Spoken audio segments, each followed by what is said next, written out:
Hindi ba ninyo batid na marami sa mga Indio ang mangmang? Maaaring nasaktan mo ang damdamin ni Kapitan Tiago.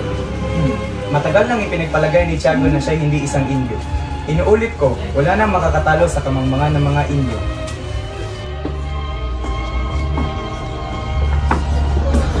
Maligayang pagdating, Crisostomo.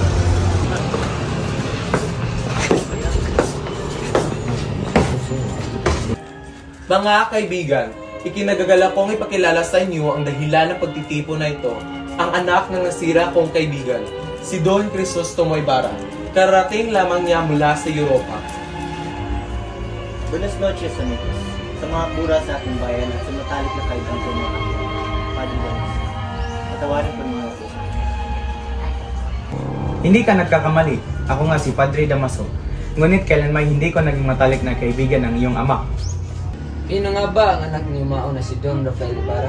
Sa inyong lingkod, Senyor Teniente. Maligayang pagdating o mas maging mapalad kaysa sa inyong ama.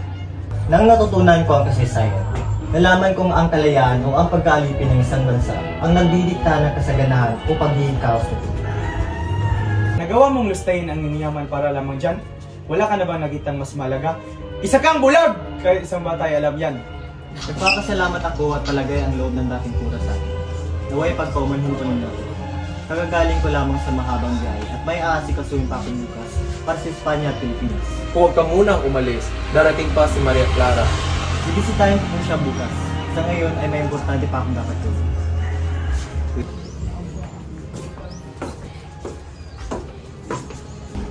Nakita na ninyo? Ganyan ang nangyayari sa mga kabataang pinapadala sa Europa. Nagiging mayabang at mapagmataas.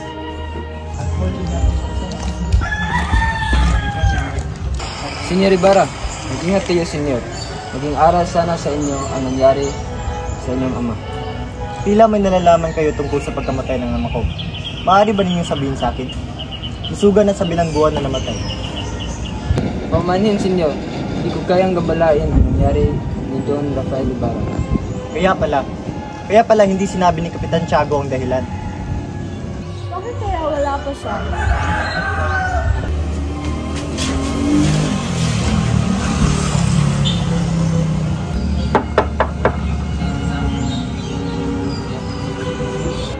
Magandang araw po, Tia Isabel. Magandang araw din sa iyo, Iho. Nandito po ba si Maria Clara? Maghintay ka na muna at tatawagin ko siya sandali. Maria Clara, si Tia Isabel mo ito.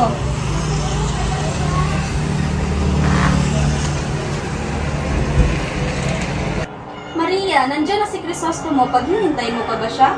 Hindi na po, Tia.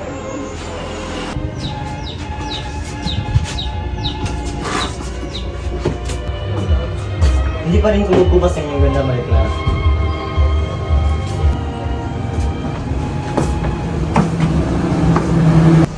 Bukas ito, Dos Los Santos, kaya't kailangan kong puntahan ng isa doon upang tulungan ako bukas. Naintindihan ko, Ibarra. Sana ay makapaglakbay ka ng ligtas at matiwasan. Teka, nasaan ba ang mabatang iyon? Nasa kumbento pa, pero uuwi na rin sila. Sandali, hindi mo ba sila hintayin? Inuutusan mo ba ako? Aalis ako kung kailan ko gusto. Kawawang mga anak ko. Inay, gising pa po ba kayo? Inay. Anak ko! Basilio, anak ko! Anong nangyari sa'yo? Bakit ka umiyak? Dumating sana ang iyong ama. Dumating si Itay, Oo, pero umalis din siya agad, hindi po ba? Basilio. Patawad po, Inay. Ko, ano nga bang gagawin ko?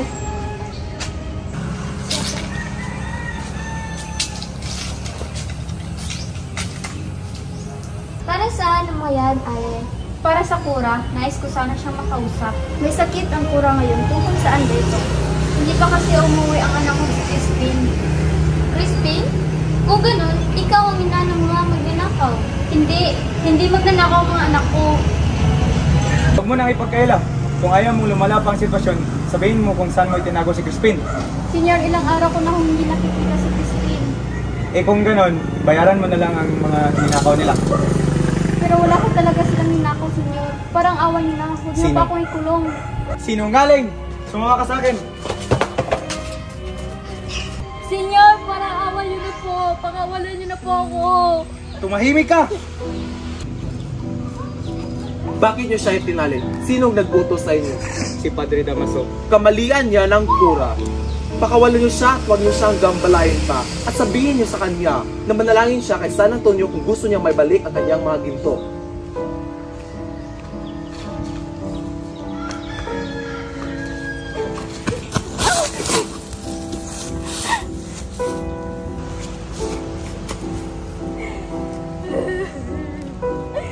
Crispin!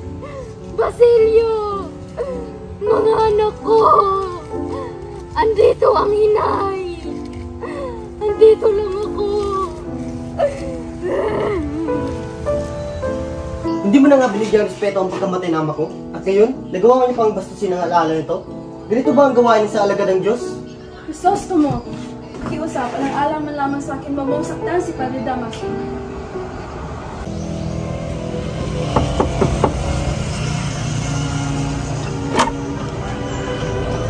Oh, Doña Victorina, kayo pala. Magandang araw, Kapitan Tiago. Mukhang may kasama yata kayo. Oo. Ako nga po pala si Alfonso Nangyari. Magandang araw rin sa iyo, iyo. Tuloy po kayo.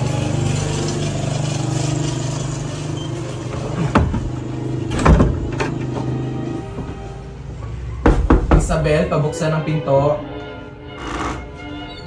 Pasok kayo.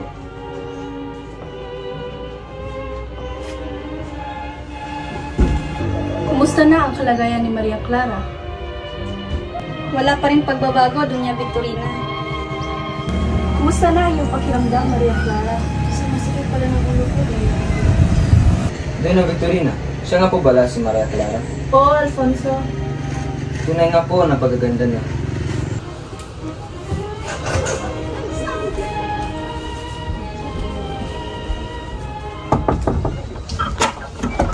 Magandang araw po, Padre Damaso. Saan siya? Nandoon sa kanyang silid.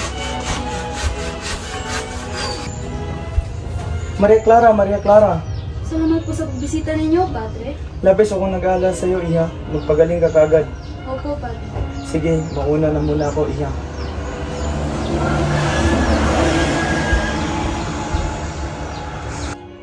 Bakit nandito ang tingnan niyo nga ang suot? Ang pangit. Hoy, matanda mang kukulam. Kung makapagsalita ka, akala mo kung sino kang maganda? Anong sabi mo? Gusto mong magtuos tayo? Hindi kita uurungan.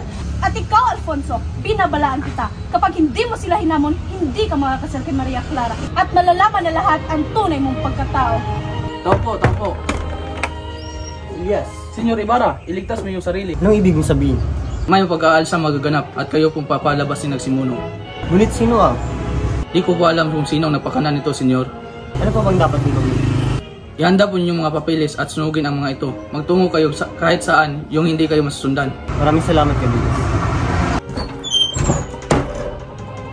Sino yan? Ako ang alagad ng batas. Bakit po? Arestado ka! Sumama ka sa akin.